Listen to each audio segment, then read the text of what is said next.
set the budget low, build your data, and then remarket. And what's going to happen is once you start remarketing to an audience that's already receptive to your product, to your music, to your brand, you're going to see a better return, and then maybe you're going to want to increase your budget.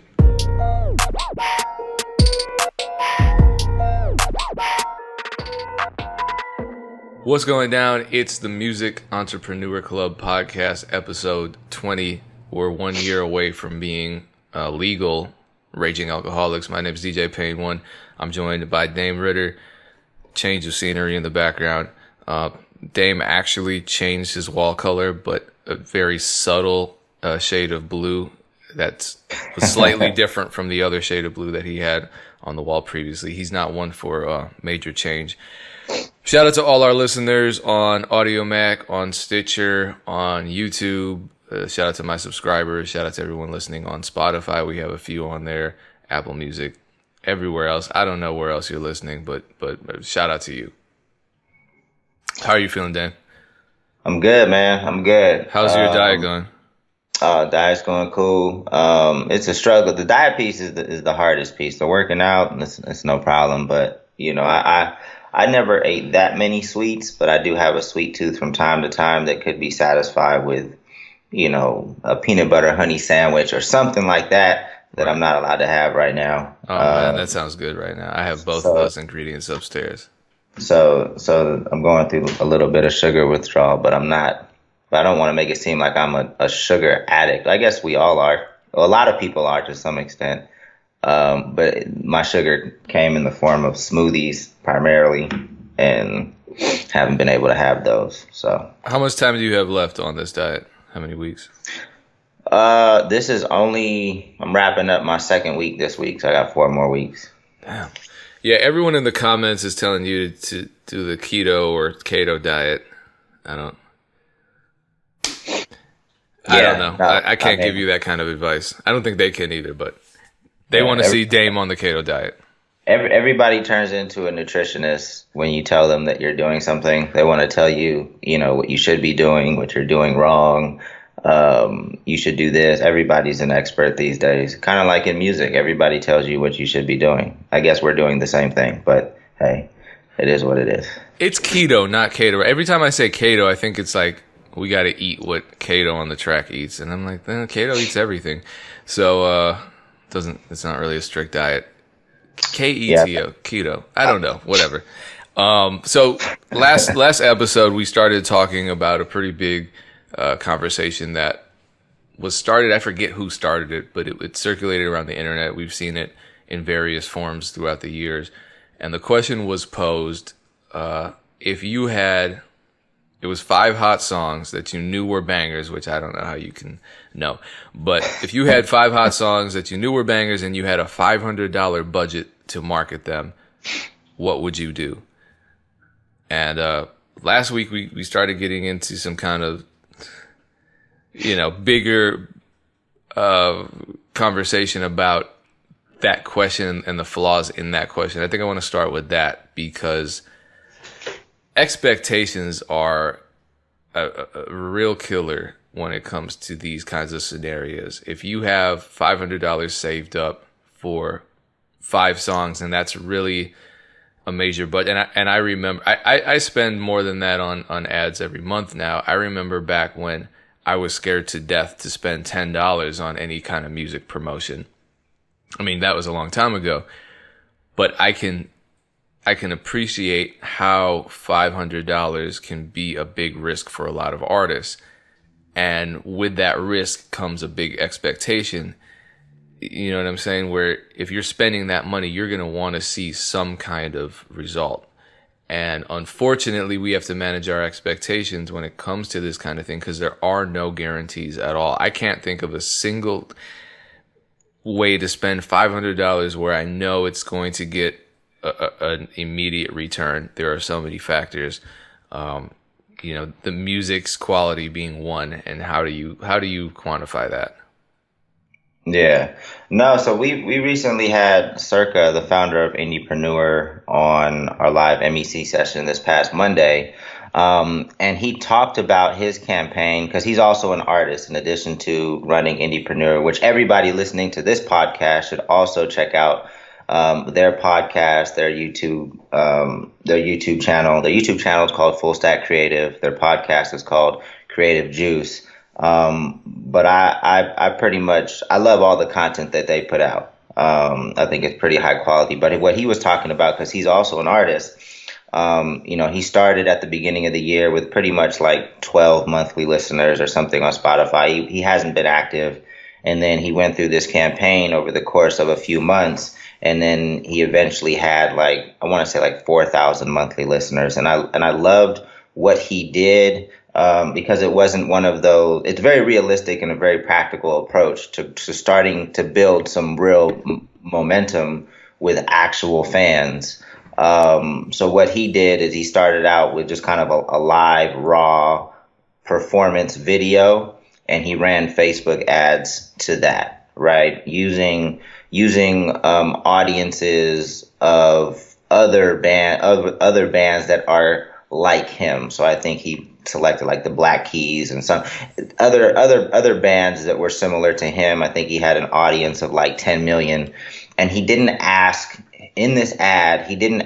anybody to do anything other than just watch that video, right? I thought that was crucial because I think a lot of artists, before they have fans, they start asking people to do things and they don't get the response they want because nobody likes their stuff yet. You can't just be asking people. You're asking for too much, right? Oh, yeah. A lot of people say, buy my album, buy my beats, buy tickets to my event, that kind of thing. And if I've never heard of you, I'm not spending that money.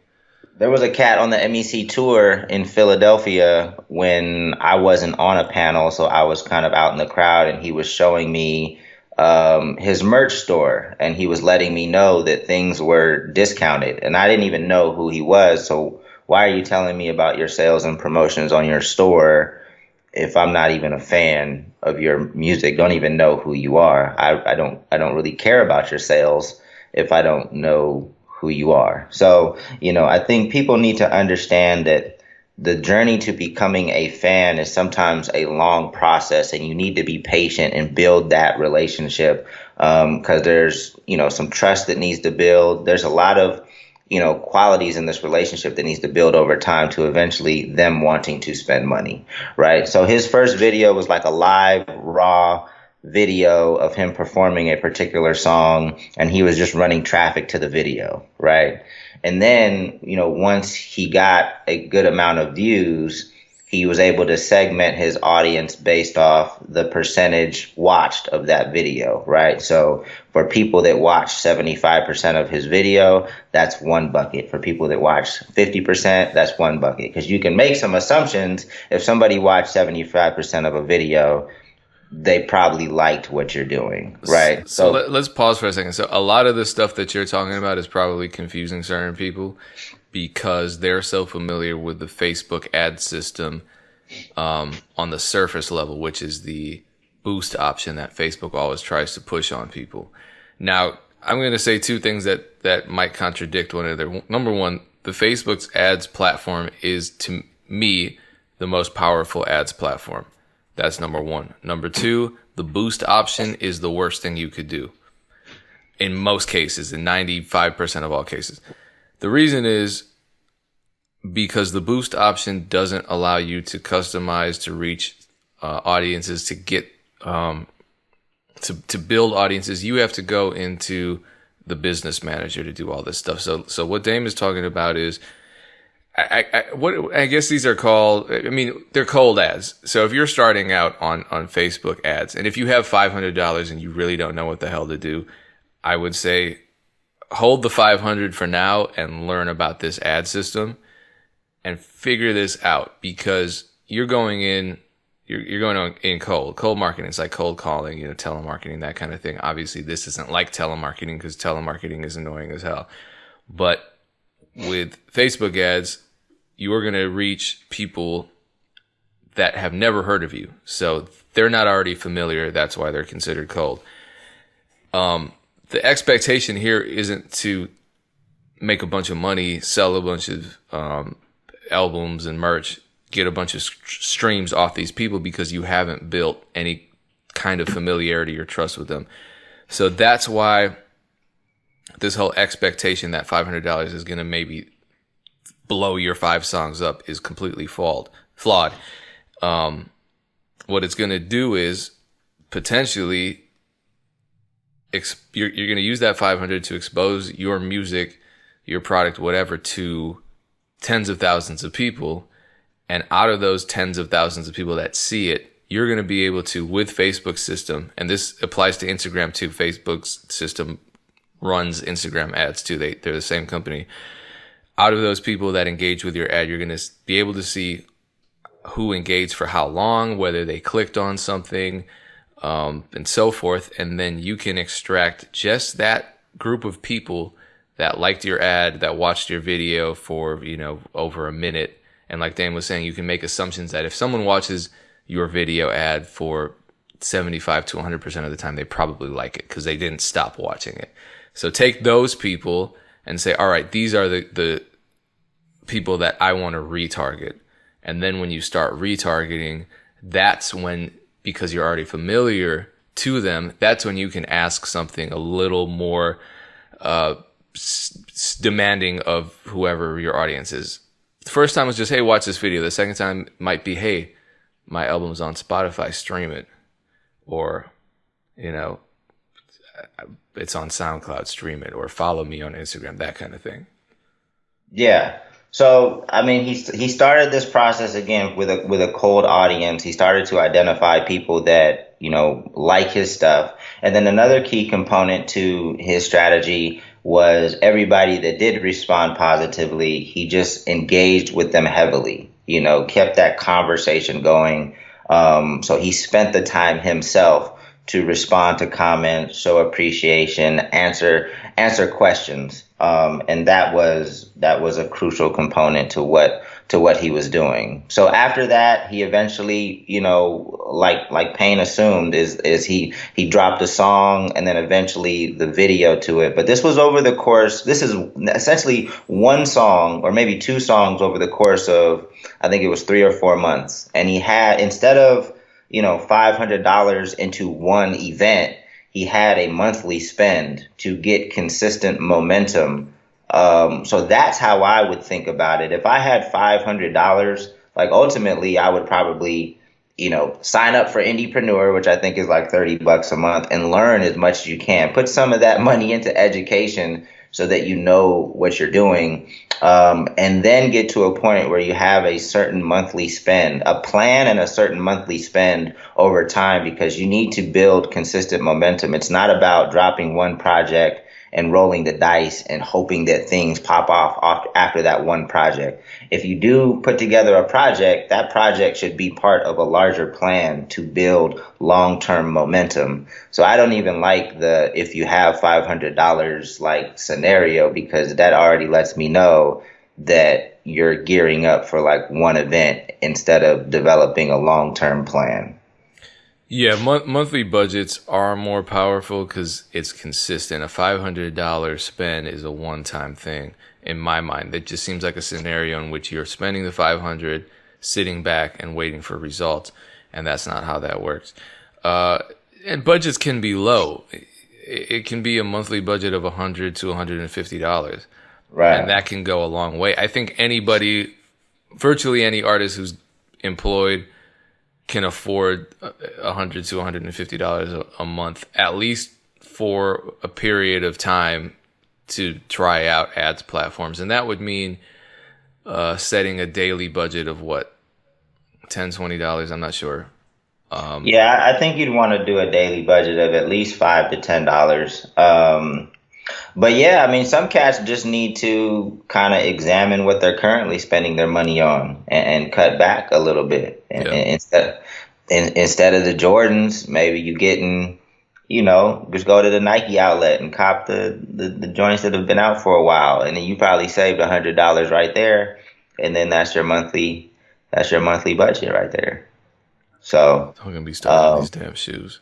It's part of the grind for artists, man. You have to invest in your career. Hopefully, you educate yourself to invest wisely and you don't spend money crazy. I think that's one of the values of the Music Entrepreneur Club, too. I think we've saved a lot of people from spending money in places that they shouldn't be spending money. So in addition to like learning to make money from your career, I think you also learn through our platform, where to save money as well. So sign up, join our live sessions. So that would my official advice would be learn about the ad system on Instagram and Facebook. Set low budget, daily budgets, $5, maybe $3, maybe to start off with, and see what works. Get some data. Data are the most important thing in all of this. It's not about getting clicks. It's not about getting sales. It's about gathering data. And there are other ways to do that too. If at some point you feel like you want to try out, a free download in exchange for an email, cool. Facebook also allows you to integrate Messenger into your ads so that someone who's responding to your ad, you might ask them to send you a message and now you're talking to them directly. If you do that, just keep in mind you're going to have to actually talk to people every day. And so doing that with the intention of falling off that bandwagon and ignoring all the people that are sending you messages is setting yourself up for failure. So, if you're a really social person, you got the time to answer messages, then that might be a powerful way to start engaging people on a more personal level. And personal engagement is something that sets artists apart from the herd really well. Really, really well. You see a lot of artists frustrated, airing their frustrations on social media. We don't get support. I don't get enough support. People don't support me, blah, blah, blah. And you don't see them interacting with people on a personal level beyond, hey, listen to my music. Hey, do this. Hey, do that. Here's a flyer. Here's my album. Here's my Spotify link. So really consider that. And then, set the budget low, build your data, and then remarket. And what's going to happen is once you start remarketing to an audience that's already receptive to your product, to your music, to your brand, you're going to see a better return. And then maybe you're going to want to increase your budget.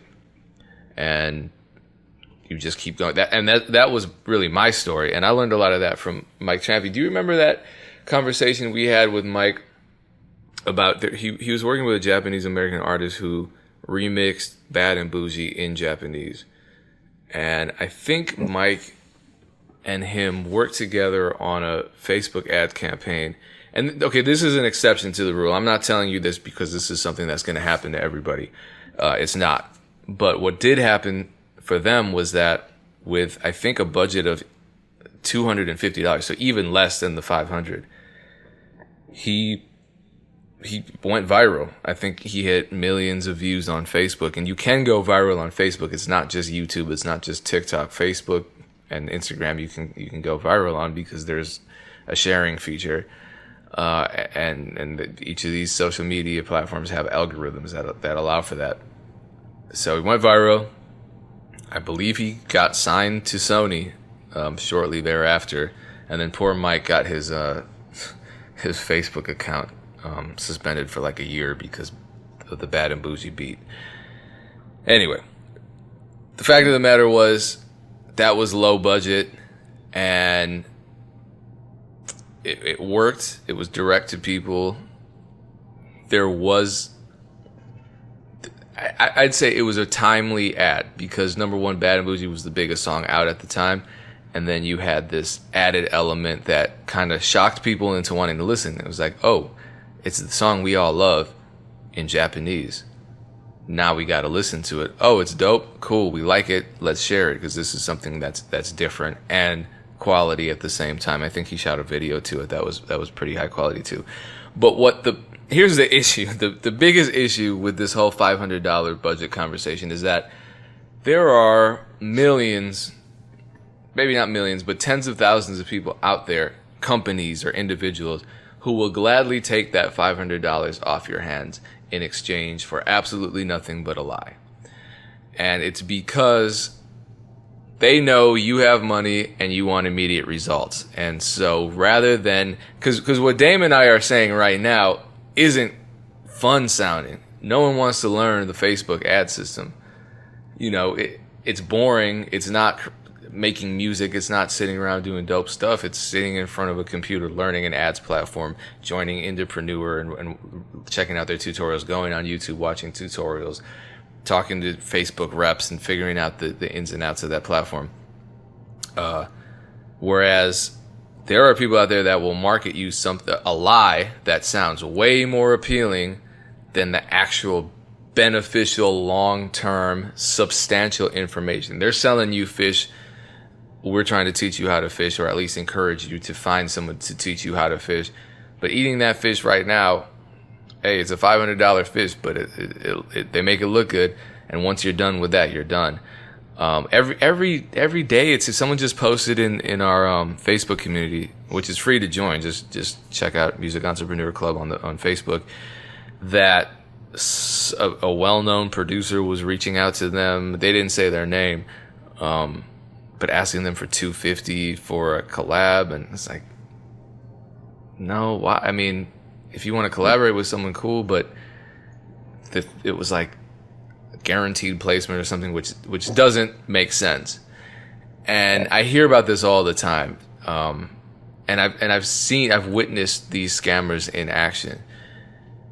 I just want people to ask themselves, because the way that these music promo and advertising services are being marketed, it's like, pay this money, guaranteed playlisting, guaranteed this, guaranteed placements, guaranteed. How can they guarantee anything when they don't even know what your music is? If I make a beat blindfolded with my pinky and it's trash, I can pay this person $250 and I'll be guaranteed to get a placement. I'll be guaranteed to get on a playlist. How? What I just made was trash.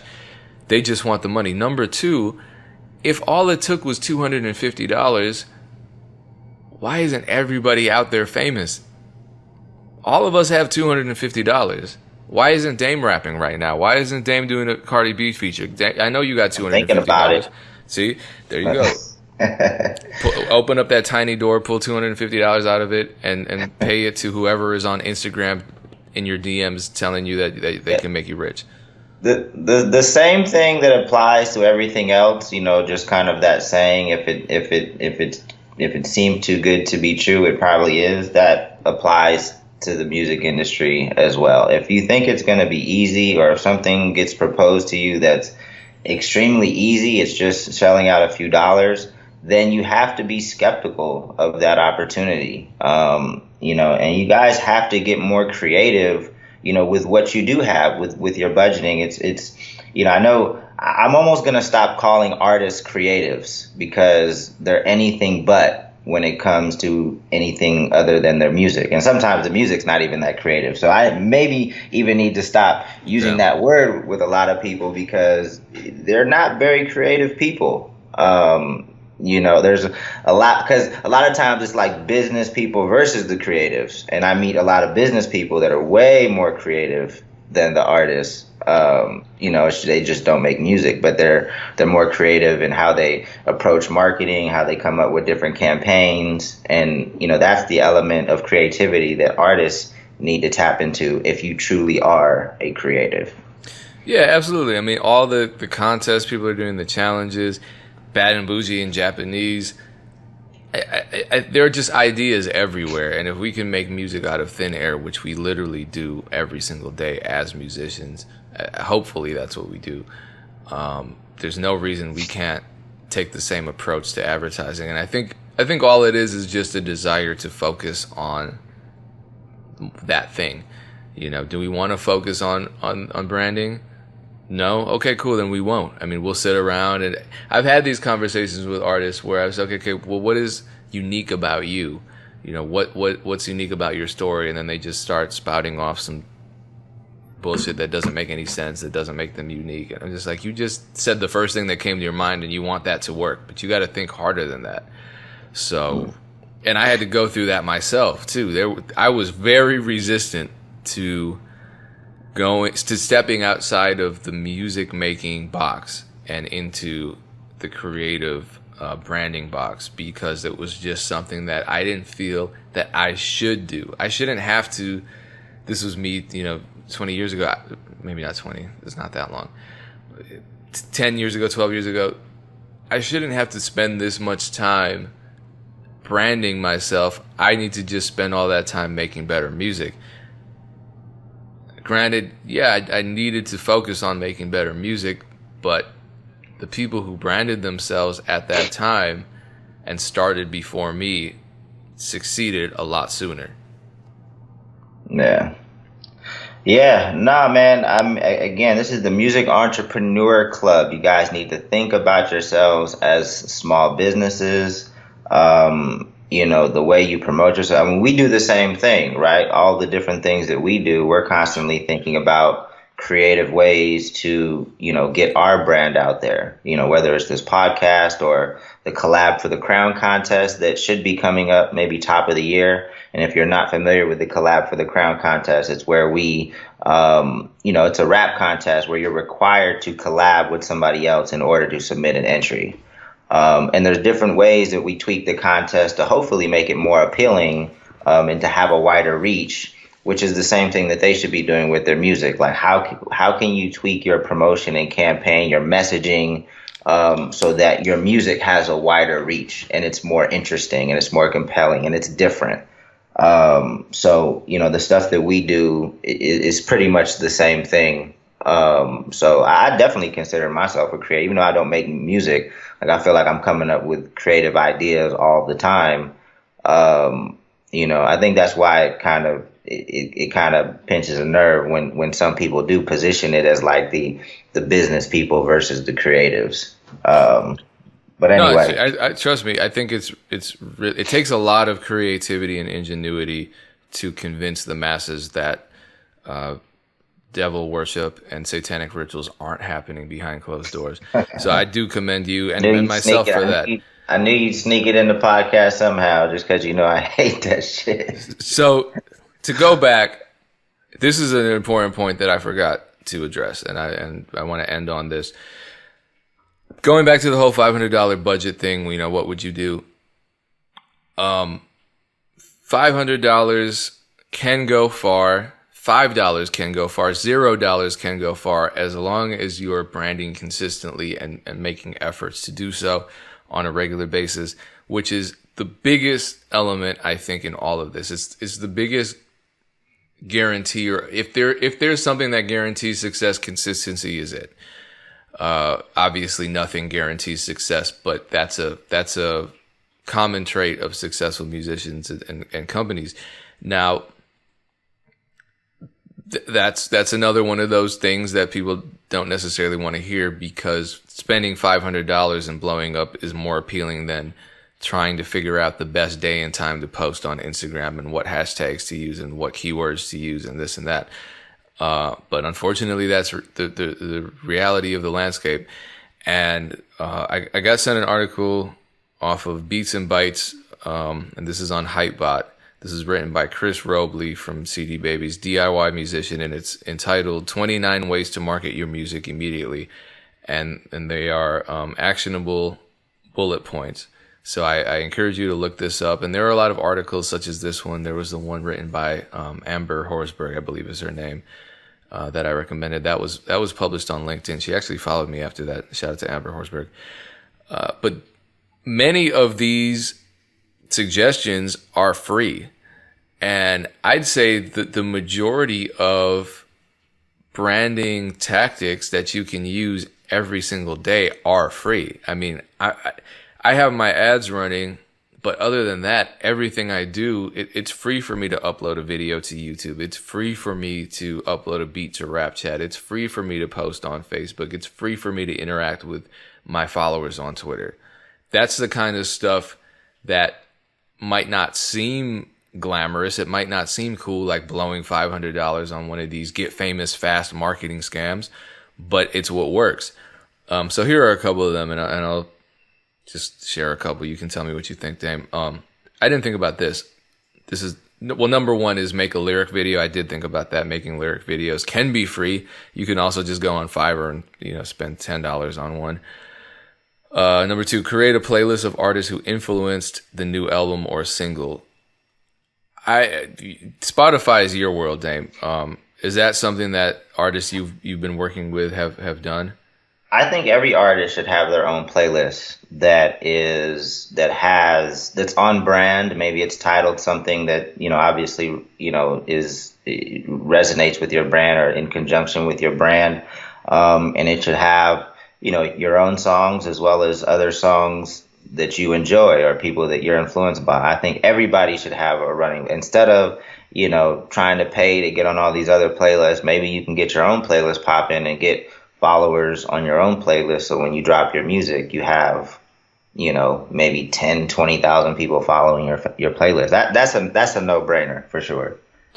This is interesting. Number 14, play your album from start to finish at your next show. I assume that would be at the beginning in lieu of a DJ or something where it's just playing in the background.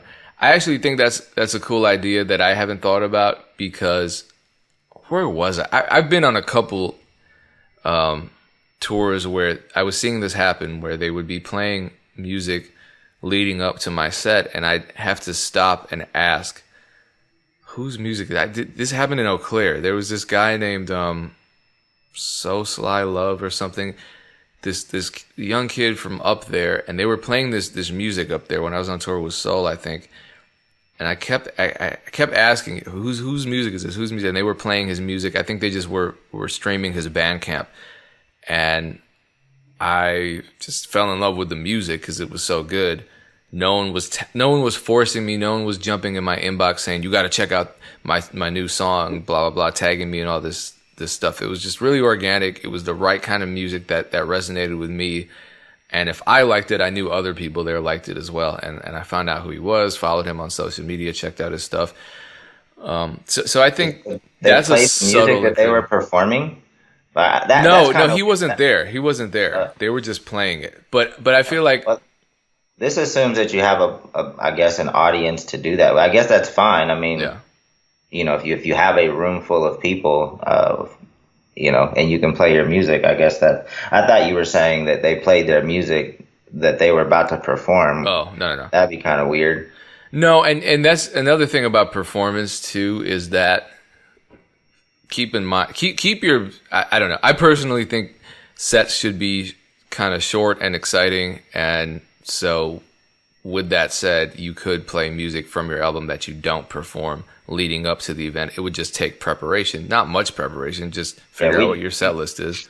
We did that all the time, during Funk Volume days. Like if it was like features or stuff like that, like other songs that weren't being performed. Yeah, I think that's fine. Here's an appropriate one. Submit your music to your favorite podcast, to your favorite music podcast. I mean, I guess if the podcast is known for maybe highlighting an artist or highlighting a song, I don't know. I mean, you submit your music to us, it's not going to do much for this podcast.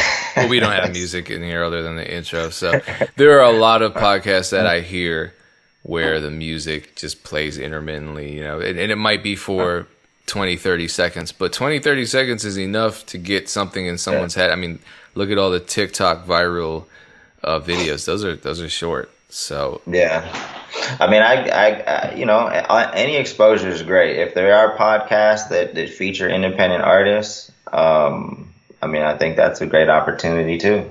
What is Pandora App? Number 18 is record an audio message for your listeners via Pandora App.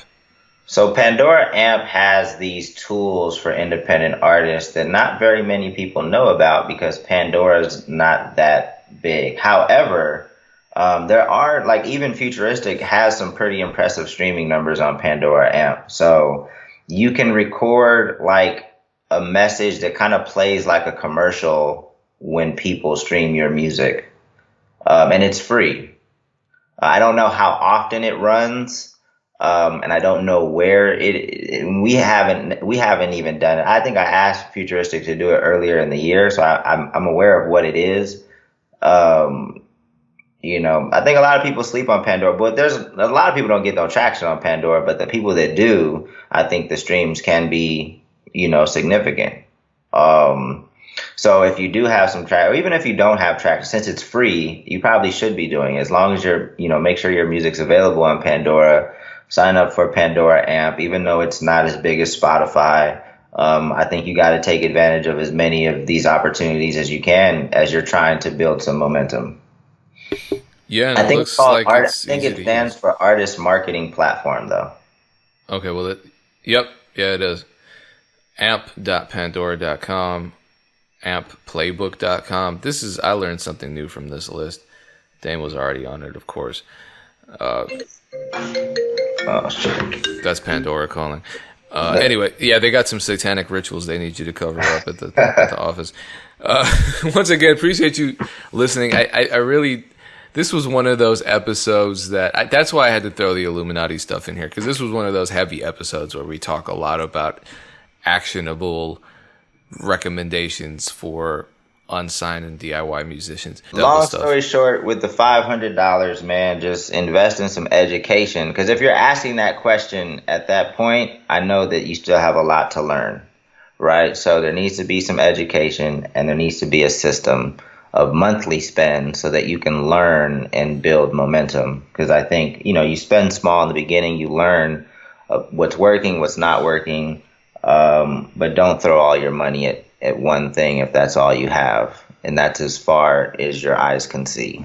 And I'm loving the fact that I'm seeing a lot of musicians now going on social media and asking questions about these services that are being thrown in their faces, these promo and marketing services, because that's how you stop the scams from happening. That's how you stop, even if it happened to you, you can go and share that information and help the next person avoid that pitfall and save a little bit of money. You make the unsigned music community a better place because of it. Yeah, and use the Facebook group for that. Like if you're about to participate in a service and you are questioning it a little bit, ask the question in the Facebook group. Have you guys heard of this? Have you guys ever spent your money on this? And people will comment and give their opinions, and I think it's better to have, that support and those opinions before you start, shelling out your hard-earned cash. I believe next episode we're going to have a special guest. Till then, appreciate you listening. Shout out to all our listeners on YouTube, Audio Mac, Spotify, Apple, Stitcher, etc. My name is DJ Payne 1. He's Dane Britter. This is the MEC Podcast. Peace.